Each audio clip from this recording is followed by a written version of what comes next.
శ్రీ మాత్రే నమః. నమస్తే అండి. అందరూ బాగున్నారా? శోభాస్ వరల్డ్‌కి స్వాగతం, సుస్వాగతం. ఒక చిన్న విషయం చెప్తామని ఈ వీడియో చేస్తున్నానండి. సౌందర్య లహరి యూట్యూబ్‌లో పెడుతున్నాం గదండీ! మాకు తెలిసిన వాళ్ళు ఒకరు అడిగారనమాట. సౌందర్య లహరి అంటే ఏంటిది? ఎవరు రాసారు? ఈ వివరాలు కూడా చెప్పండి ఆంటీ, తెలుసుకుంటారు కదా తెలియని వాళ్ళు అని చెప్పారనమాట. అందుకు ఈ వీడియో చేస్తున్నానండి. సౌందర్య లహరి అంటే అమ్మవారి గురించి వర్ణన. అమ్మవారి తల వెంట్రుకల నుంచి పాదాల వరకు ఉన్న ప్రతి అంగమును వర్ణించడమే సౌందర్య లహరి అని. ఈ సౌందర్య లహరిని శంకరాచార్యుల వారు రచించారు. సౌందర్య లహరిలో 100 శ్లోకాలు ఉంటాయండి. ఈ 100 శ్లోకాల్లో మొదటి 41 శ్లోకము ఆనందలహరిగా, 42 నుంచి 100 శ్లోకాలు ఉన్న సౌందర్య లహరిగా చెప్పారండి పెద్దలు. ఈ సౌందర్య లహరిలో చాలా బీజాక్షరాలు ఉంటాయంట అండి.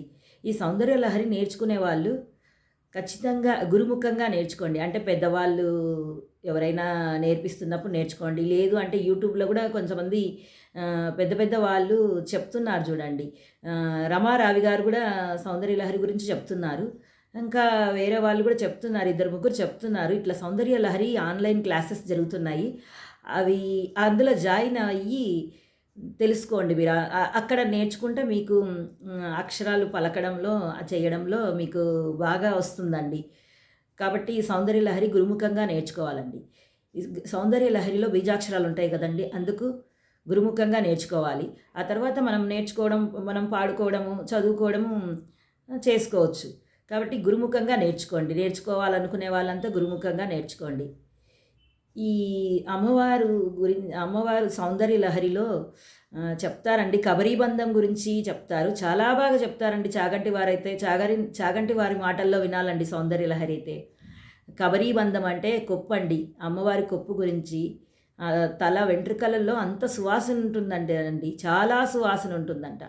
ముక్కెర గురించి, ముఖ్యంగా ముక్కెర గురించి బాగా చెప్తారండి. తాటంకాల గురించి, తాటంకాలంటే చెవికి కమ్మల గురించి అండి.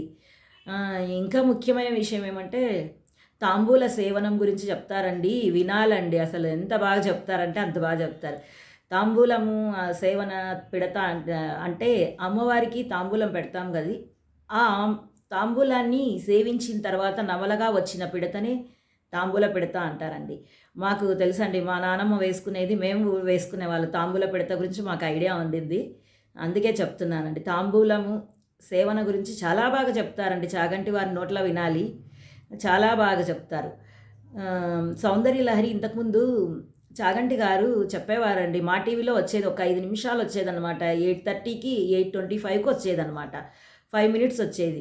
అప్పుడు రోజు వినేదాన్ని అండి సౌందర్య లహరి గురించి. అంటే ఇదంతా వినేదాన్ని కానీ సౌందర్య లహరి అంటే ఏమిటో తెలియదు. దాంట్లో ఎన్ని శ్లోకాలు ఉంటాయో ఏమో తెలియదు. అదంతా పెద్దవాళ్ళు చెప్తారు. ప్రవచనాల్లో మనం వినాలి, మనకు తెలీదు అని అనుకునేవాళ్ళం. అప్పుడు సౌందర్య లహరి గురించి నాకు అసలు తెలీదండి.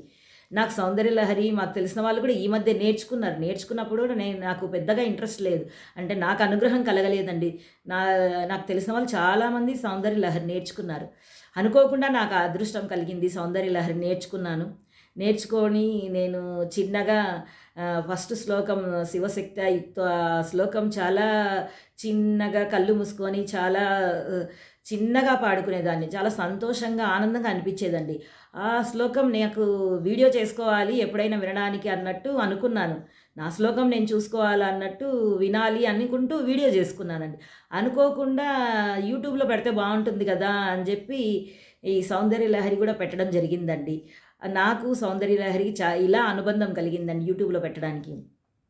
చాగంటి వారి మాటల్లో వింటే సౌందర్య లహరి మీకు నేర్చుకోవాలనిపిస్తుందండి. ఖచ్చితంగా నేర్చుకోవాలనిపిస్తుంది. ఎందుకు అంటే ఆయన వర్ణన అంత బాగా చెప్తారండి. అంత బాగా చెప్తారు సౌందర్య లహరి గురించి. సౌందర్య లహరిలో బీజాక్షరాలున్నాయి కదండీ! అసలు శంకర్ల వారు మనకిచ్చిన ఒక అవకాశం అండి. మన అదృష్టము. అంత బీజాక్షరాలను చిన్న పద్య రూపంగా మనకు సరళంగా పాడుకునేలాగా, చదువుకునేలాగా శంకర్ల వారు తీసుకొచ్చి పెట్టారండి. బీజాక్షరాలను తెచ్చి పెట్టారు. మనకు ఈ ఈజీగా సరళంగా పాడుకునేలాగా చాలా బాగా రచించారండి. అందుకు శంకర్ల వారికి మనమందరం రుణపడి ఉంటామండి. మనల్ని ఉద్ధరించుకోవడానికి శంకర్ల వారు మనకొక అవకాశం ఇచ్చారు. మిమ్మల్ని మీరు ఉద్ధరించుకోండి. ఈ సౌందర్యలహరి పాడుకొని, చదువుకొని, విని అని ఇంత సరళంగా రాశారండి. చాగంటి గారి మాటల్లో వినాలండి సౌందర్యలహరి. నేను ఇన్ని సార్లు చెప్తున్నాను అంటే ఎంత నాకు అప్పుడు తెలీదు సౌందర్యలహరి గురించి. కానీ నేనిప్పుడు చదువుకున్న తర్వాత అది గుర్తు చేసుకుంటే ఎంతో ఆనందంగా అనిపిస్తుందండి.